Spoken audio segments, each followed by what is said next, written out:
La predestinación y la providencia de Dios por Juan Calvino, capítulo 11 contra Giorgio de Cilicia 2. A fin de no moler a mis lectores en vano ocupándonos con los argumentos absurdos de esta indigna persona, uno tras otro, mi propósito ahora será examinar algunos de los muchos que aún quedan inadvertidos. Dios no exhorta a los pecadores en vano. He explicado en páginas anteriores el sentido en que hemos de entender que Dios no quiere la muerte del pecador, sino que todos se arrepientan y vivan. Cuando Dios exhorta a los hombres a arrepentirse y les ofrece vida, la exhortación y la oferta son comunes a todos los hombres, pero con respecto a sus propios hijos, Dios los hace dignos del inestimable privilegio de quitarles los corazones de piedra y darles corazones de carne. Tampoco de ninguna manera le concedo al monje que el Señor dijera en vano y al aire todas aquellas palabras por las que deja sin excusa a todos los malvados culpables de malicia hacia él, mientras que al mismo tiempo obra en sus elegidos de modo que la doctrina de su verdad sea eficaz en sus corazones por el poder secreto de su espíritu, mientras la palabra les resuena en los oídos.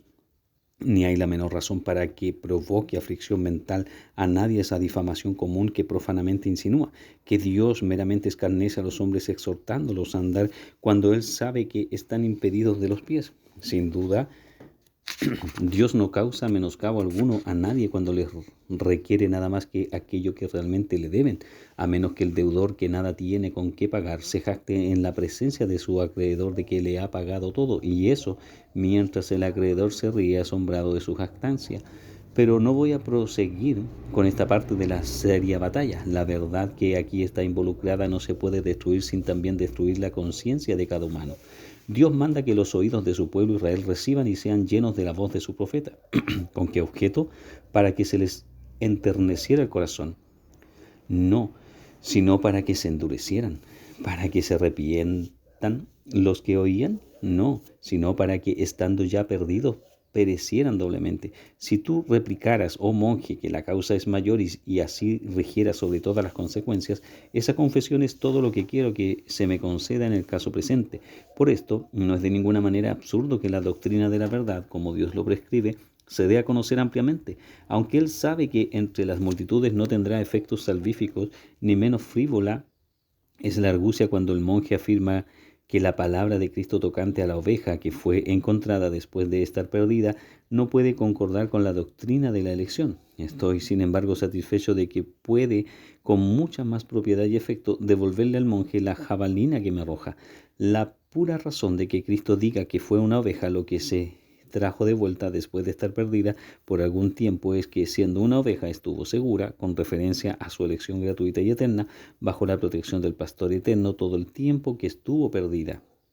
De la misma brosa viene el dilema lógico que introduce y con el cual espera desconcertarnos a todos. Argumenta: si existiera tal cosa como la elección especial, sería del todo imposible hacer compatible con ella la exhortación del profeta que dice: deje el impío su camino, Isaías 55:7. Si esa exhortación se dirige a los elegidos, ¿cómo pueden ser impíos aquellos a quienes todas las cosas les ayudan a bien? Si se dirige a los réprobos, ¿cómo se les puede exhortar al arrepentimiento? Mi respuesta es que la exhortación del profeta se dirige tanto a los elegidos como a los réprobos. A los primeros, para que los que entre ellos por un tiempo se han sacudido el yugo, irresponsablemente se han apartado del camino, puedan por medio de cada advertencia volver a su sano juicio. A los segundos, para que entorpecidos en sus iniquidades sean aguijoneados por medio de tales penetrantes reprimendas a un sentido de su terrible condición, pues nunca fantaseamos ni damos a entender a otros que los elegidos se atienen siempre al buen camino bajo la dirección constante del Espíritu Santo. Por el contrario, siempre afirmamos que sus pies resbalan, se descarrían y se estrellan contra las rocas del pecado y del error, y con frecuencia se apartan no poco del camino recto de la salvación. Pero ya que la protección de Dios que los gobierna y defiende es más fuerte que todas las cosas, es imposible que caigan en ruina total. El monje continúa: a los hombres se les ordena cuidarse, no sea que perezcan. Sin embargo, al mismo tiempo, es cierto que a los elegidos se les coloca fuera de todo peligro, y para los réprobos toda advertencia y represión ha de ser en vano. A este argumento contesto: nada extraño hay en absoluto en este sagrado asunto. Los elegidos empeñados en un conflicto perpetuo requieren ser equipados con la armadura necesaria para la batalla. Además, la diligencia de todos generalmente se estimula con tales exhortaciones, mientras que los reprobados por desatender toda exhortación, demuestran por sí mismos al cabo ser incurables. En las enfermedades la medicina se administra asiduamente hasta que aparece la irremediable desesperanza de toda curación. ¿El padre de los fieles o elegidos? Otra objeción que alega Giorgio es que a Abraham no se le llama padre de los elegidos, sino de los fieles, y que la salvación no se promete a los elegidos, sino a los que creen. ¿Quiénes entonces piensa él que son aquellos reunidos con su padre Abraham en el reino de los cielos? Cristo declara indisputablemente que esta gran bendición pertenece solo a los elegidos. Aún más, Cristo también dice que habrá de ponerse límite a las horribles destrucciones por venir por causa de los escogidos. Pues que negaremos que sean hijos de Abraham aquellos que junto con él son hechos miembros de la familia de Dios, la iglesia. Y tengan la bondad de decirme, ¿cómo es que a Abraham se le concedió tan gran honor de ser llamado el padre de los fieles, sino porque fue escogido por Dios? ¿Y cómo es que se tiene por hijos degenerados de Abraham a aquellos que por su fe no representan a su devoto padre? En realidad, la audacia de este renegado indigno es perfectamente execrable. Se esfuerza con todo su poder, en todos sus argumentos, en desfigurar, borrar y desechar la señal misma por la cual, más que por ninguna otra, Dios designa y distingue a su pueblo. Confieso sin titubear que la vida eterna se les promete a los que creen, con tal de que, sin embargo, el monje no niegue por su parte que la vida eterna a sí mismo se le promete a los elegidos, pues dice Isaías, y mis escogidos la poseerán por heredad. Isaías 65:9. También exigiré de mi oponente que confiese que solo aquellos creen a quienes Dios ilumina por su espíritu y que confiese además que la elección es la madre de la fe. Pablo testifica que está dispuesto a soportarlo todo por amor de los escogidos, 2 Timoteo capítulo 2 versículo 10. Y Cristo proclama claramente que Dios el Padre hará justicia a todos sus escogidos, Lucas 18:7. Pablo además exhorta a los colosenses, vestidos pues como escogidos de Dios, santos y amados, de entrañable misericordia, de benignidad, de humildad, de mansedumbre, de paciencia, Colosenses 3:12. En otro lugar, el apóstol declara que los elegidos están libres de toda acusación de pecado o falta. ¿Quién acusará a los escogidos de Dios? Romanos 8:33. ¿Serán luego desposeídos los creyentes de todas estas bendiciones? Esto sería hacer una separación más que hostil entre las cosas que Dios ha juntado mutua e inseparablemente. Es más, para que el propósito de Dios conforme a la elección permaneciese, los que una vez fueron ciegos son iluminados para tener fe. Así reciben la justicia de Cristo y por esa fe son guardados y perseveran hasta el fin. La culpa del pecado. Continúa argumentando Giorgio. Cuando la Escritura anuncia destrucción sobre los que se pierden, de ninguna manera refiere o atribuye la causa de esa destrucción al consejo eterno de Dios, sino que declara que la causa está en los perdidos mismos. Nosotros, sin embargo, nunca representamos que los reprobados estén destituidos del Espíritu de Dios, que clama a sus conciencias resistivas para así proyectar la culpa de sus iniquidades hacia Dios. Cualesquiera sean los pecados que los hombres cometan, que descarguen toda la culpa sobre sí mismo nada más. Y si alguien intentara escapar de la culpa de su pecado, afirmo que el tal se hallaría atado tan firmemente por las cadenas de su propia conciencia que jamás podría librarse de la justa condenación de sus transgresiones. Que se excuse Adán cuanto quiera, diciendo que fue engañado por la incitación de la mujer que Dios le dio. Con todo eso, dentro de sí mismo se hallará el veneno mortal de la infidelidad. Dentro de sí mismo se hallará el peor de todos los consejeros, la ambición depravada. Dentro de sí mismo se hallará antorcha encendida de un desafío diabólico a Dios. Mucho menos excusable, por lo tanto, serán los que intenten por la fuerza extraer de los secretos profundos del consejo eterno de Dios la causa de sus iniquidades, que por siempre está alargando su atroz cabeza desde lo profundo de la corrupción de sus propios corazones. Abundantemente merecen ser entregados a una mente reprobada los que no han glorificado a Dios como debían, hasta donde Él pueda ser conocido por medio de la contemplación de las cosas hechas, los cielos y la tierra. Aquellos que voluntaria, deliberada y maliciosamente desprecian la gracia de Cristo y dan la espalda a la luz ardiente y resplandeciente del Evangelio merecen castigo aún más severo, por lo cual reconozca cada uno sus propios pecados y se condene a sí mismo solamente, y confesando con el corazón que toda la culpa es suya, suplique la misericordia de su juez. Si algún reprobó pusiera reparos y se inclinara a causar un alboroto, la Escritura provee una respuesta pronta y amansadora. Te perdiste, oh Israel, Oseas 9:13. Según observamos cerca del comienzo, la queja de la antigua Medea en el poeta clásico es totalmente ridícula cuando se lamenta de que se cortaron los árboles del monte Pelión a fin de proveer madera para la construcción de la nave Argo. El hecho es que la llama del amor que le quemaba el lujurioso corazón fue la verdadera causa de que destruyera a su padre y al reino entero junto consigo misma. Mucho menos ciertamente se ha de prestar oídos a los argumentos de aquellos que traen de muy lejos, aún de las nubes mismas, causas remotas de su pecado y culpa. Ese pecado está siempre delante de sus ojos, emanando continuamente de una fuente profundamente arraigada en el corazón, de lo cual las evidencias son claras y perpetuas. No importa cuánto se esfuercen por encubrirlas, la Escritura, por lo tanto, asigna la causa de todos los males al pecado natural de los hombres.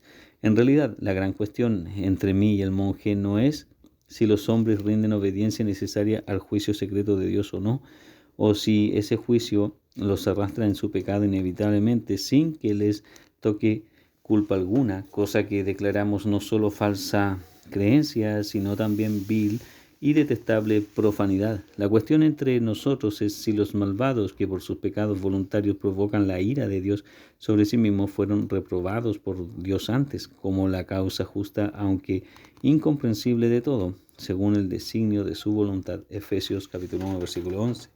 Pues bien, tal como Pablo condena con severidad los pecados humanos, agolpándolos con ímpetu sobre sus conciencias y al mismo tiempo vindica la justicia de Dios con denuedo ante la difamación de los hombres, así también expresa sin disimulos que los que se precipitan a la ruina por sus pecados son vasos de ira preparados para destrucción. También Cristo grava la culpa sobre los réprobos como lo merecen. Sin embargo, al mismo tiempo señala que la gran causa de todo es que ellos son plantas que no plantó mi Padre. En una palabra, el Padre le dio al Hijo los que eran suyos para que los santificara. Inversamente, Pablo, después de demostrar que los escogidos si lo han alcanzado, es decir, la justicia que viene por la fe, añade, pero los demás fueron endurecidos. Insustanciales, pues, son todos los argumentos de Giorgio que, fijando los ojos solamente en los pecados evidentes de los hombres, nunca piensa en la fuente oculta de toda la malignidad de la especie humana, la corrupción de la naturaleza. La libertad de la voluntad humana. El monje considera que nosotros estamos enredados en una gran absurdidad porque creemos que la voluntad humana tiene libertad de pecar, cuando los réprobos ciertamente pecan por necesidad. Pero la libertad de la voluntad humana a que nos referimos y que nuestro monje conoce tan familiarmente es, después de todo, muy desconocida de él. Pablo llama libres a algunos que son libres acerca de la justicia, Romanos 6:20, es decir, aquellos que destituidos del temor de Dios y de toda temperancia, se gozan en la iniquidad. Se sigue luego que estos no son esclavos del pecado. Nuestro monje nos condena también por limitar y atar el poder de Dios, pues dice que si Dios sabe de antemano y ordena todas las cosas que han de suceder, no tiene poder para cambiarlas después. Prodigiosa maravilla esta, que Dios no es como un hombre mortal, siempre flexible y variable, y que muda su parecer y propósitos a todas horas. Aquello que el monje ataca con tanta violencia es que el adorable Dios es por siempre inmutable y consecuente consigo mismo. Por consiguiente, su gran alucinación es que, aislando los decretos fijos de Dios de su poder, hace que Él se vea dividido contra sí mismo. Si quisiéramos hablar como los estoicos, diríamos, con arreglo al conocido concepto de Séneca, que Dios es una necesidad en sí mismo. Nosotros, no obstante, con mayor reverencia y sobriedad decimos que Dios siempre quiere lo mismo y que esto es la pura alabanza de su inmutabilidad. Cualquier cosa que Él decrete, por lo tanto, la cumple, y esto está en divino acuerdo con su omnipotencia, y la voluntad de Dios, así unida inseparablemente con su poder, constituye una exaltada armonía de sus atributos digna de la divina providencia, que gobierna todas las cosas en el cielo y en la tierra.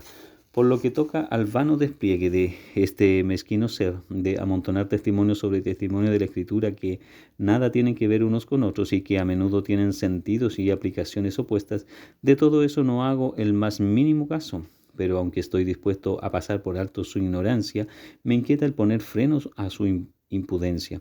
a fin de impedir que aflija a los incautos. Después de señalar a partir de un pasaje del apóstol Pablo que Dios les envía un poder engañoso para que crean la mentira, segunda a los Tesalonicenses capítulo 2 versículos 10 y 11, cita otro pasaje de sentido muy desemejante, donde el apóstol dice que la doctrina del Evangelio está aún encubierta entre los que se pierden, en los cuales el Dios de este siglo cegó el entendimiento de los incrédulos, segunda a los Corintios capítulo 4 versículos 3 al 4.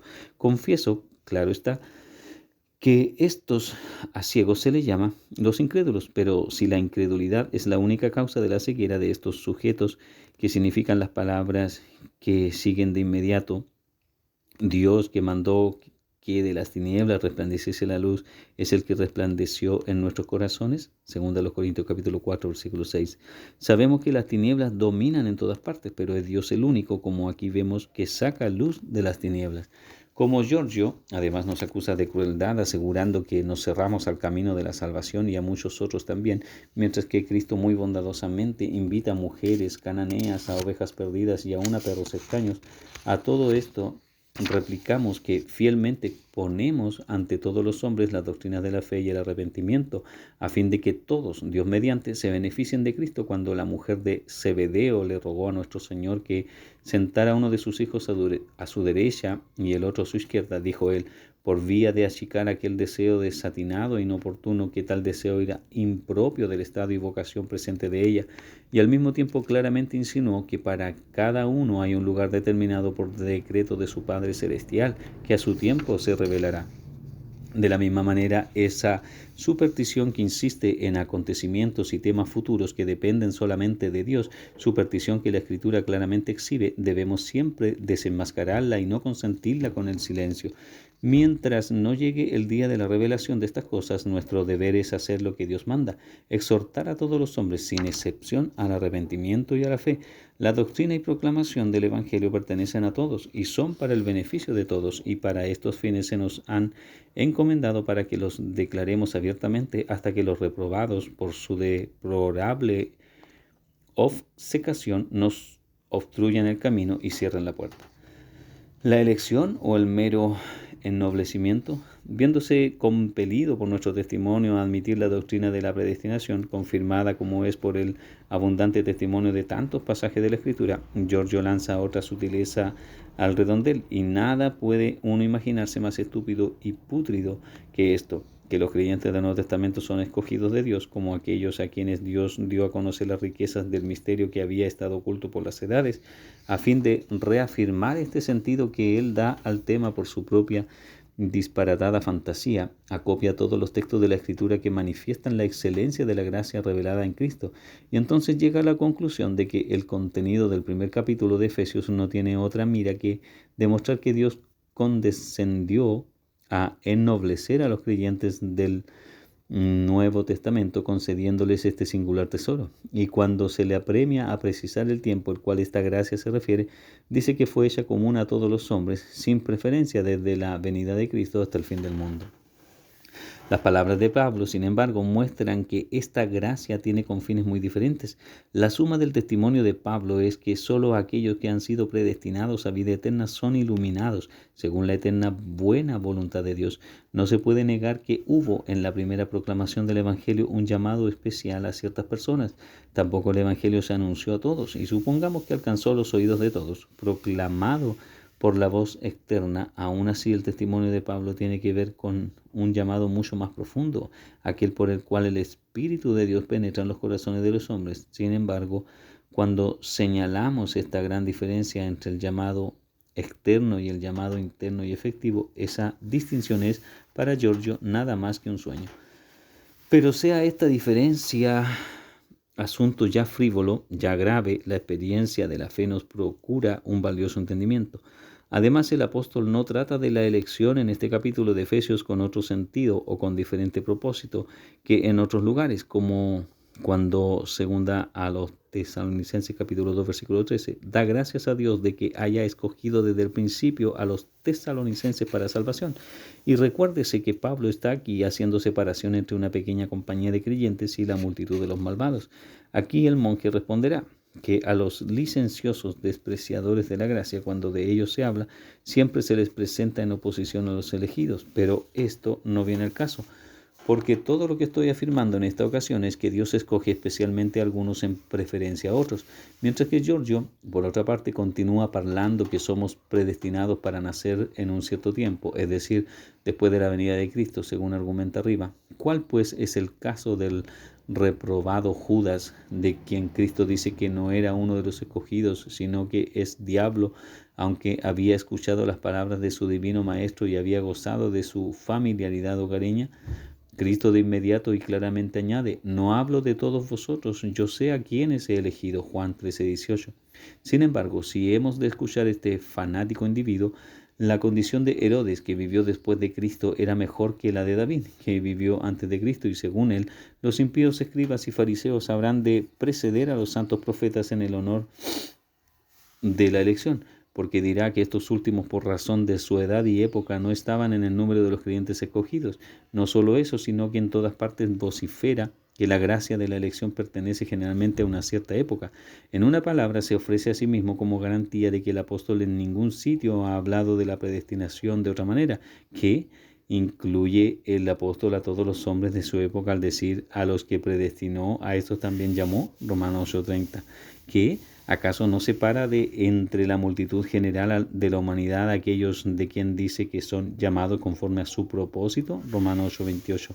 Finalmente, cuando el apóstol en otra parte dice: lo necio del mundo escogió Dios para avergonzar a los sabios, 1 Corintios capítulo 1, versículo 27, ¿se propone, al hacer una distinción tan evidente, aplicar sus palabras a toda su generación?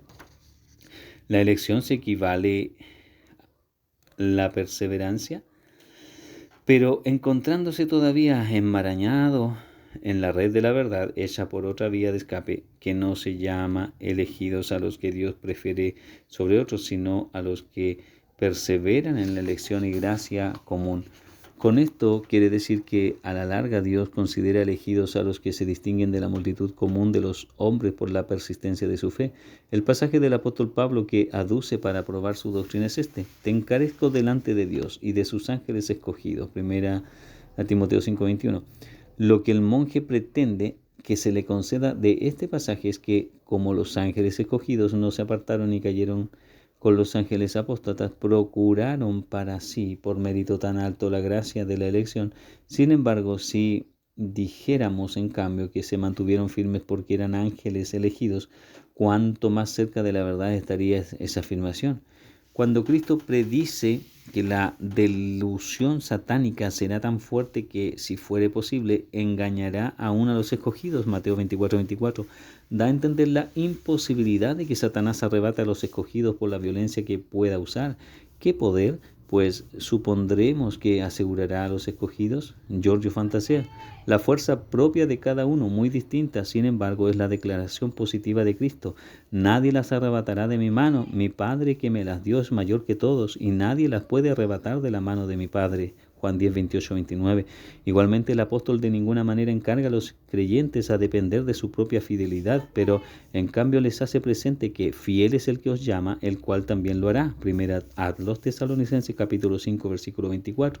El monje, no obstante, hace de cada uno el autor y disponedor de su propia elección, mientras que Cristo declara positivamente que aquellos del mundo a quienes ha escogido son suyos, Juan 15:19. En perfecta armonía con esa declaración de Cristo, Pablo asevera con voz clara que a todos los que aman a Dios todas las cosas les ayudan a bien, esto es, a los que conforme a su propósito son llamados, Romanos 8:28, y afirma la misma gran verdad, con igual claridad, acerca de los niños aún no nacidos, para que el propósito de Dios conforme a la elección permaneciese no por las obras, sino por el que llama, como está escrito: a Jacob amé, mas a Esaú aborrecí, Romanos 9:11-13. ¿Qué entonces se ve aquí obligado el monje a hacer? Pues este indigno ser tendrá positivamente que probar, según su propia doctrina, que Jacob, estando todavía en el interior del vientre de su madre, procuró para sí mismo por su propia diligencia el honor de su elección, y que la poseyó por su fidelidad hasta el fin. Individuales o grupos, exactamente la misma proporción de razón y sentido común existe en la disputa del monje, que el rechazo al que alude Pablo no se refiere a individuos, sino a todo el conjunto del pueblo judío. La exposición que hace de este pasaje es que la nación de los judíos, al repudiar a Cristo, se privó de la herencia de vida eterna. Me siento en libertad de confesar que sobre este punto específico se ha apoyado la causa de toda disputa alrededor del gran tema en discusión, pero nadie en su mente cabal concluirá o supondrá que toda esta gran materia queda confinada en estos estrechos límites, pues en primer lugar el apóstol Pablo llanamente enseña que la generación de Abraham estaba compuesta de individuos tantos elegidos como reprobados, promiscuamente mezclados. Luego el mismo apóstol declara generalmente que a partir de la variada multitud de la especie humana se producen por nacimiento los vasos de ira y los vasos de misericordia, como clases disparejas para la manifestación de la gloria de Dios. A decir verdad, Pablo dice que la primera causa inmediata de la reprobación de Israel es que no creyeron el Evangelio, que esta causa la presentan los apóstoles claramente, yo de ninguna manera niego, pero primero él establece, téngase en cuenta, la gran doctrina acerca de los juicios secretos de Dios. En dos cosas insiste principalmente el apóstol. En primer lugar, que Dios nunca estuvo tan ligado a un pueblo que su libre elección no pudiera señorear en la selección o la reprobación de ciertos individuos. En segundo lugar, que los judíos por su ingratitud se cerraron la puerta de entrada a la familia de Dios, aun siendo los herederos singulares del pacto de vida eterna. No obstante, la apariencia de alteración en los propósitos de Dios pudiera perturbar algunas mentes, pues tal parece que este repudio por parte de los judíos estremece el consejo secreto de Dios. El apóstol se guarda de tal consecuencia con una apropiada declaración. Irrevocables son los dones y el llamamiento de Dios en Romanos 11:29, y que, por lo tanto, el remanente escogido por gracia es salvo, Romanos 11:5. Con tales palabras, el apóstol significa que la elección de Dios que se fundamenta en su consejo secreto permanece firme e inmovible. Pero el descaro de este indigno mortal se muestra con más bajeza aún al decir que Esaú no estaba reprobado antes de vender su primogenitura. Yo de buena gana reconozco el testimonio del apóstol cuando dice que Esaú fue desechado después que hubiese despojado de su herencia. Hebreos 2:17. Sin embargo, hemos de suponer que el repudio de su padre Isaac, que en el momento Esaú soportaba, suprimió por completo el anterior juicio y propósito de Dios que fue la causa original de su reprobación. Muy seguramente que no, no más de lo que la fe y la obediencia de Jacob lo privaron de la adopción libre y eterna. Resumen, la observación con que comencé esta discusión la repito ahora en la conclusión, que nadie jamás intentará refutar la doctrina que aquí he expuesto, excepto aquel que se imagina ser más sabio que el Espíritu de Dios. En nuestros días, sin embargo, la amarga oposición de los hombres ha alcanzado tal extremo que no reciben con sosiego y de buena gana aún lo que evidentemente se toma de la Escritura misma, y se arrogan las prerrogativas de Dios al imponerles a los demás la ley del habla y la del silencio. Con todo eso, algunos de estos insolentes pretenden ocultar sus verdaderos fundamentos sobre texto de modestia, manifestando que por su parte no osarían negar lo que todos los siervos de Dios han testificado. Por mi parte, sobria y reverentemente declaro que no conozco otra ley de modestia que la que he aprendido en la escuela de mi Maestro Celestial. Estoy plenamente consciente de que se debe adoptar toda prudencia posible para templar todas las cosas a fin de edificar a los hombres en la santísima fe. Pero como me he empeñado en hacer esto a lo largo de mi ministerio y en el presente tratado, también con fe y con buena conciencia, si los escrúpulos de algunos no están aún satisfechos, pienso que he cumplido con mi deber. El que tiene oídos para oír, oiga.